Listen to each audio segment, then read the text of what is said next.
18 से 30 साल की उम्र में देखते हैं तो सिर्फ 37% ने वोट डाला। और ये 2013 से 2018 एक वाज़े इम्प्रूवमेंट थी। उसके बावजूद भी वो शरह जो है, जो ना आम पाकिस्तान में 52% थी, वो यूथ में 37% थी।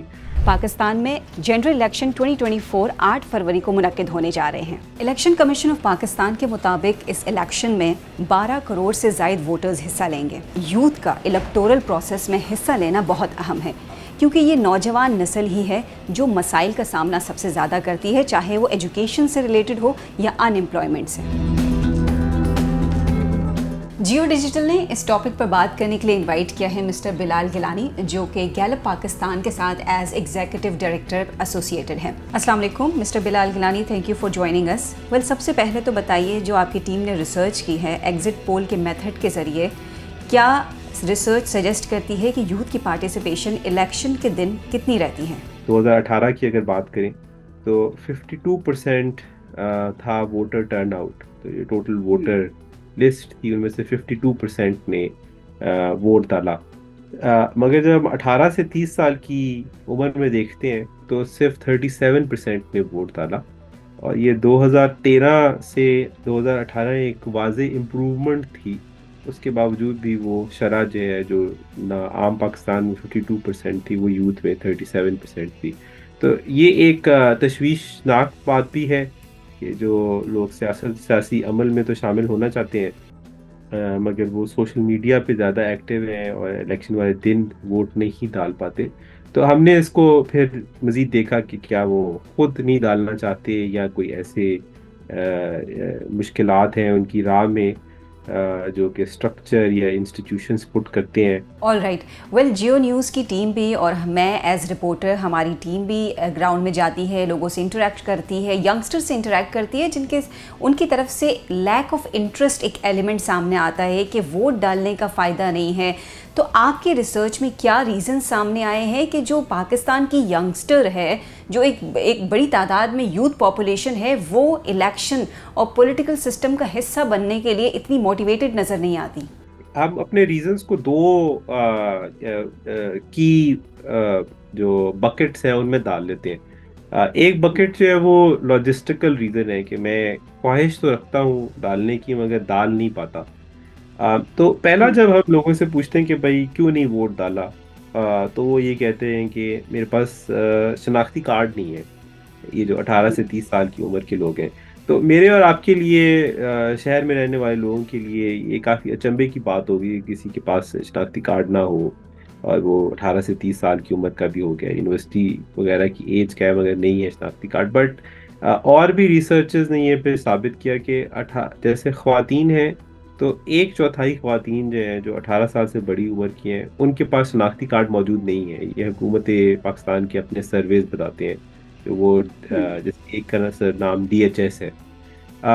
और इसी तरह से 10% मर्द भी ऐसे हैं मुल्क में जो 18 से साल से बड़े हैं मगर उनके पास शनाख्ती कार्ड नहीं है।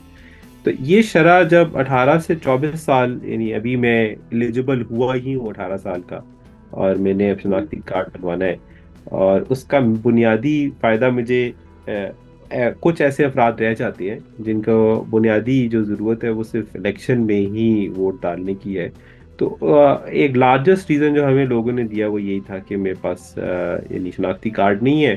शनाख्ती कार्ड बनवाना एक एक्सपेंसिव काम है, 500-600 रुपये तो नादरा की फ़ीस है। और उससे ज़्यादा ये है कि मुझे बर्थ सर्टिफिकेट कहीं से क्रिएट करना है, मुझे कोई बे फॉर्म कहीं से क्रिएट करना है, फिर नादरा के ऑफिस पे जाना है, वहाँ लाइन लगी होती है, तो मेरे दिन की मजदूरी ज़ाया हो जाएगी। तो एक तो ये लॉजिस्टिकल रीज़न है। इस पे हमने काफ़ी रिसर्च वगैरह भी की, तो हमें मालूम हुआ कि दुनिया भर में बहुत से ममालिक में ये शर्त नहीं होती। कई ममालिक में तो CNIC टाइप डॉक्यूमेंट एग्जिस्ट ही नहीं करता। मगर जहाँ करता भी है वहाँ वो ये कहते हैं कि जो शख्स भी इस मुल्क के अंदर रहता है, कोई ऐसा तरीका निकाल लें कि वो 2 दफ़ा वोट ना डाले मगर वोट डालने का हक उसको दे दे, ताकि लोग वो वोट डालने में आ जाए। जो दूसरा बकेट है जिसको हम कहते हैं कि बिहेवियरल रीज़न है, वो ये कहते हैं कि यानी इलेक्शन वाले दिन जो है वोट डालना तो तब की बात है जब मैं इस पूरे जमहूरियत पे और इस तरह की जमहूरियत पे और इस तरह के सियासतदानों पर पर किसी किस्म का मेरा कोई ट्रस्ट हो। तो मैं तो इस सारे प्रोसेस से ही बहुत नाराज हूँ। और इससे मुझे कोई उम्मीद नजर नहीं आती कि ये कोई आम पाकिस्तानी के लिए कुछ करेगा, ये मेरे लिए कुछ करेगा। तो उस दिन मैं उठकर क्यों ये जो सफ़र है वोट डालने का ये देखूं। तो इसमें हमने कुछ थोड़ा इलेक्शन सर्वेज में भी देखा, इलेक्शन वाले दिन के जब वोटर वोट डालने जाता है तो उसको किस तरह की मुश्किलात या किस तरह की एक्टिविटी करनी पड़ती है। तो हमें अंदाज़ा हुआ कि वोट डालना कोई इतना आसान काम नहीं है। अगर आप किसी गांव में रहते हैं और आपको कई किलोमीटर का सफ़र तय करना है, और अगर सफ़र तय करने के लिए आपके पास कोई ट्रांसपोर्ट अवेलेबल नहीं है तो आपको पैदल चलना है। अब नौजवानों को इलेक्टोरल प्रोसेस में और पॉलिटिकल सिस्टम में इन्वॉल्व करना इसलिए भी इम्पॉर्टेंट है बिकॉज़ तमाम मसाइल नौजवानों को फेस होते हैं। तो जब तक वो इस सिस्टम का हिस्सा नहीं बनेंगे तब तक उनके प्रॉब्लम सॉल्व नहीं हो पाएंगे। तो आप क्या सजेस्ट करेंगे, ऐसे क्या स्टेप्स लेने चाहिए पॉलिटिकल पार्टीज़ हो या गवर्नमेंट लेवल पे या पूरे सिस्टम में कि हमारी यूथ इस सिस्टम का एक्टिवली और पार्टिसिपेट कर सके, हिस्सा बन सके? मेरे साथ में एक जो बुनियादी तजवीज़ आती है, एक तो मैंने आपके सामने रखा कि एक लॉजिस्टिकल सा रीज़न है आईडी कार्ड का। तो आईडी कार्ड्स वगैरह बनाने में मदद करनी चाहिए, और अगर हो सके तो किसी और अल्टरनेटिव मेथड ऑफ वोटिंग के ऊपर जाना चाहिए जिसमें आईडी कार्ड की ज़रूरत ना हो, ताकि ये जो यंगर लोग हैं उनको लाया जाए। दूसरा एक जो ये जो यंग लोगों में ही है उसमें ये इशू है कि ख्वातीन जो है, खासतौर पे अगर वो यंगर ख्वातीन है तो वो इलेक्शन के प्रोसेस से बिल्कुल ही आउट है। अभी हाल ही में जो हुकूमत पाकिस्तान ने इलेक्टोरल लिस्ट शामिल की है, शाया की है, उसमें 18 से 25 साल की अगर उम्र में देखें तो उस लिस्ट के अंदर यानी इंदराज ही नहीं हुआ। तकरीबन 15% ख्वातीन जो है वो मिसिंग है। उस 18 से 25 साल की उम्र के अंदर जो है वो 61% मेल है और 39% जो है वो फीमेल्स हैं। तो तकरीबन 11% का तो शॉर्टेज यहाँ पर है।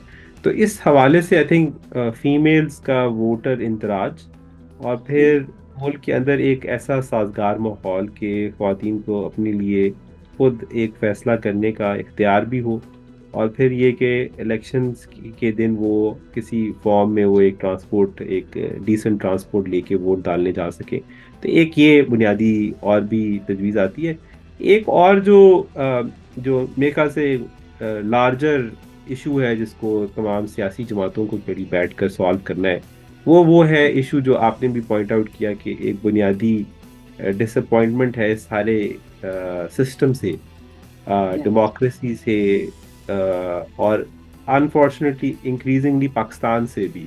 जब हम सर्वेस करते हैं तो क्या मुल्क के छोड़कर कहीं बाहर जाना चाहते हैं, तो पाकिस्तान की जो यूथ है 18 से 30 साल की, इसमें बहुत बड़ी तनासब जो है वो ये अब ये कहता है कि वो मुल्क छोड़कर कहीं और काम करने जाना चाहते हैं, रहना चाहते हैं। तो हमें पाकिस्तान में मसाइल यकीनी तौर पर हैं, सियासत में भी मसाइल हैं, जमहूरियत में मसाइल हैं। मगर अगर हम हर वक्त सिर्फ और सिर्फ पाकिस्तान के ऊपर नुक्ताचीनी करते रहेंगे तो जो हमारी यंगर जनरेशन है उनको पाकिस्तान से और इस जमहूरियत से कोई लगाव महसूस नहीं होगा। तो कोई ओवर पैट्रियाटिक होने की ज़रूरत नहीं है, मगर ये कि एक जो मायूसी की फ़ज़ा है उस फ़ज़ा को एक्चुअली भी सॉल्व करना है, जमहूरियत को बेहतर करके पार्टीज़ में जमहूरियत लाकर, लोकल गवर्नमेंट का निज़ाम लाकर, ताकि इन यंग लोगों को सिर्फ वोट डालने तक महदूद ना किया जाए बल्कि इनको एक्चुअली वोट डालकर उम्मीदवार के तौर पर भी सामने लाया जाए। तो जमहूरियत जब इन लोगों को नज़र चलती हुई, फलती फूलती हुई, जिसमें इनकी अपनी शमूलियत भी है, इनके पास भी इख्तियार है लोकल गवर्नमेंट के थ्रू इलेक्टेड रिप्रेजेंटेटिव बनने का, तो फिर इनको वोट डालने की और इनके दोस्तों को, इनके घर पे यंग लोगों को जब जमहूरियत चलती हुई नज़र आएगी तो उनको उस दिन, इलेक्शन वाले दिन, ये तमाम मुश्किलात जो हमने डिस्कस किया, इनको अबूर करना उनके लिए आसान हो जाएगा। Well, thank you so much mister Bilal, आपने हमें टाइम दिया और अपने एनालिसिस हमारे साथ शेयर किए जियो डिजिटल की ऑडियंस के साथ। And at the end last message उन तमाम यंग वोटर्स को कि अपने मसाइल और अपने फ्यूचर को सेव करने के लिए इलेक्शन के दिन ज़रूर जाएं और अपना वोट कास्ट करें। थैंक यू सो मच, अपना ख्याल रखिए, अल्लाह हाफ़िज़।